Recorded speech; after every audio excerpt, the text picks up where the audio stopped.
After 4 green days in a row, is it time to buy stocks? Well, thank God we just cooled off because the next big rally is right around the corner. Yes, those are signs of complacency. And the chart suggests if we do keep going higher, but fail to make that higher high, it's probably complacency. Yes, we did stop going down. Yes, we have this bigly beautiful rally, but what's missing? Volume. That is confirmation for me. Cannot ignore the fact that we have a bullish engulfing weekly candle, though. We'll come back and look at these a little bit later in the show. The first thing is that the most popular stocks are up today: Nvidia, Palantir, Tesla. But should they be? It doesn't really matter. They are higher. That's how we talk about the news and the reaction to the news. Part of Tesla's move after earnings is actually due to omitting a crypto loss. Nice. And the Department of Transportation is now going to loosen restrictions and actually help Tesla. Good, because Elon is running out of ideas to save Tesla. And I even bought a stock today. Stay tuned and you will see that at the end of the show. We're now out of extreme fear and here at 36. We've made pretty good progress. We've also stopped going down on fear and greed. What does that mean? It means we could go higher.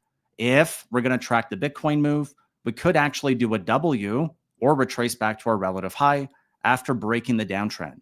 What would that mean for the S&P 500? It would basically mean a retracement back up to liquidation day. What is that? Liberation day. So Trump's first 100 days in office are going to close out on Wednesday, and we're going to find out whether or not we can retrace back up to liquidation day. That would fill the gap at roughly 554 and give us a true test here on our weekly chart. Because if we manage to get above, hey, I'm not going to argue with the chart. I'm just going to adjust my plan. And that's really what I want to go through today. So if you're wondering if it's time to buy, how did we get these 4 days in a row? It's not been by anything substantial. Trump says Xi called him, and he tells that to the Time magazine. So here's the excerpt. You can see it right here. Will you call President Xi if he doesn't call you? No. You won't? Nope. Has he called you yet? Yep. When did he call you? He's called, and I don't think that's a sign of weakness on his behalf. Cool. Is that real? Is it not real? Man, it doesn't really matter. The lines are higher. And I think it's not an accident because I think he really does want the S&P to be higher. Please note, there are currently no meetings scheduled for President Trump as he flies over to Rome. But apparently, the markets are adjusting to the tariffs. So here's exactly the plan for today. In the first 3 minutes, I want to give you all the most important information. What you really want to do is to avoid what you're going to regret more. I'm guessing today you're waking up and saying, oh my God, why didn't I buy? Stupid salmon? No, stupid bears, right? I regret not buying and we went higher. Or I regret selling or managing risk and we went higher. Please note, we can't avoid regretting not buying and it goes higher or selling and it goes up. It's a matter of what you're going to regret more. So if we're feeling different today after you were at the bottom, it means maybe you have a little bit more greed than you do fear. And that's perfectly fine. Ask yourself in honesty, how did you feel down here in terms of fear? And how do you feel up here in terms of greed? If you've dramatically changed, it just means maybe you really don't know yourself that well. Maybe you're really able to get caught up in the moment. And that's pretty normal. If you've never traded through one of these before, this is where you are right now. It is temporary. Why? We're going to go through and explain that. This morning, stocks rallied because China said they would suspend potentially some of their tariffs. And then they paired their gains as they downplayed the trade talk progress. And then Trump came out and just talked more, right? The markets were getting a little yips, right? They were getting the yips. They were getting yippy. I don't even know what to say. All right. So what was our plan for the day? Here we go. Green light. We got 3 times higher lows and higher highs. We have different gaps in the chart and getting awfully close to that 554 now. If in doubt, zoom out and defer to the weekly note, which is now a bullish engulfing candle. So yes, we do have a bullish engulfing candle. And I'm going to ask you for a huge favor before we go further. If you could please consider smashing that thumbs up or subscribing to the channel, I would greatly, greatly appreciate that. So what I want to do is this. I want to tell you that, yes, we do have a bullish week. And yes, I'm going to change my notes on the weekend or my Sunday video. Please also note, this is one candle. It's a beautiful candle. It's a bigly candle. It's 7-8% off the lows. That is an incredible move. Why? We normally do 10% per year. But remember, we're clawing back gains. We're still red on the year. So as good as you feel right now, you need to be mindful of that fear and greed. Why? Because look, this one candle is beautiful. It is very nice. But what we learn in technical analysis over time is that if there's more candles on the chart or there's more time, there's more significance. So this area right here is a lot more significant than this one candle. I cannot discount it though. And I'm going to tell you exactly what I am doing. It's the same thing I've been saying from the start. If we manage to get back above the 50 MA for 1 week, ideally for 2, and then actually curl to go higher, then we can run a test to all-time highs. It doesn't mean we're going to pass. It means we're running a test. So let me actually show you this. This is what I shared with our group because I want to try to be transparent, like I've said before. So here's what I said on April 13th, and I still feel the same way. If we can't close 1 week, again, ideally 2, over the 50 weekly of 566, I'm likely going to remain largely cash. And I have no regret on that. So if we manage to get above the neckline like we couldn't in 2022, it means we're going to close above the blue line. Let's make this even simpler because it is curling higher here.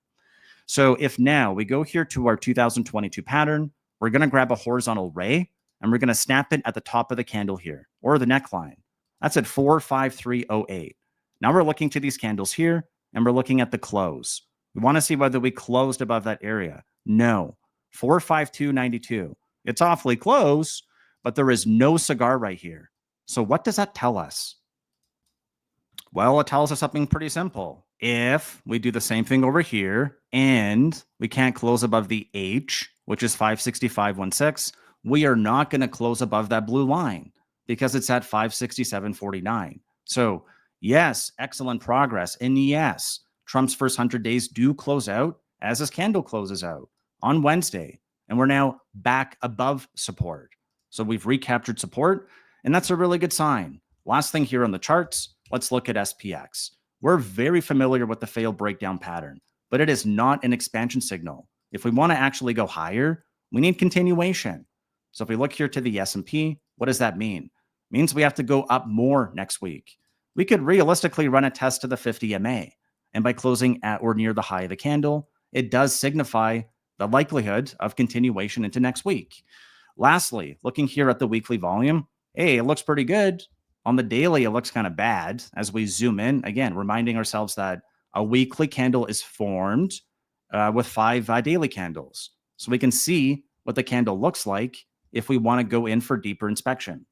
All right, let's go back here. So now we understand what could happen. And if in doubt, reduce noise and focus on levels. We'll have new levels for the weekend on Sunday. And then going into Wednesday next week, we are still bearish until proven otherwise. The candle has to close out. But I would be lying if I said that the odds have not increased. We could actually hold it. So now I want to leave you with what to do right now if you're not sure what to do. If you still haven't decided whether you're number 1 or number 2 or what you're going to regret more, man, you are going to get lots of reasons to question next week. Every major Mag 7 company reports, and a lot of companies report. Look at them. It's Wednesday and Thursday. It's going to be thick next week. And read this right here because we're told there's being progress being made, but here's what the Japan Times is saying. Partners need to be the adults in the room because we're dealing with an incoherent trade policy. Whoa, shots fired. And this is not exactly what Trump and others want to see. So, oops, no, we don't want to quit. I just want to close the window. Pause the video if you need to. Mark Minervini is smart. I would encourage you to look through these rules and ask yourself whether you are doing these too. Because what I want to leave you with now is the fact that if you make too many decisions, the ones that really matter, you're going to get clouded. So if you are exhibiting signs of complacency, that's totally fine. That's human nature. What you want to avoid are the other ones that come after if we fail to make that higher high. Because otherwise, it's just a bounce. Yes, it's a bounce. It's a beautiful bounce. But the same candlestick pattern we're looking for here, or the failed breakdown, it's the same thing here. We have to go for more. When? Next month, and then hold it. We have lower lows otherwise. We're recapturing levels. We're not claiming them. So if we manage to get to the 50 and then fizzle somewhere around here, we're not going to go to new all-time highs. So it's still technically a lower high. That's really simple. Let's not look at too many charts because it's not going to make the story simpler. Year to date, we're red. Ask yourself this really now too, as we're about to close out the video. If now we go back to year to date, who is really leading the market? Because these are the leaders that are emerging. Let's make it a bit simpler. Let's go to no group. Big blocks are red. Berkshire is very defensive. Eli Lilly is going to make you skinny, and Walmart because you're broke.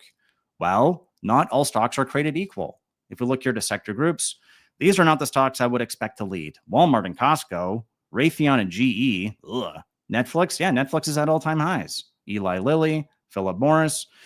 These are not the stocks I would look for a strong market for us to get hope, optimism, belief, thrill, euphoria.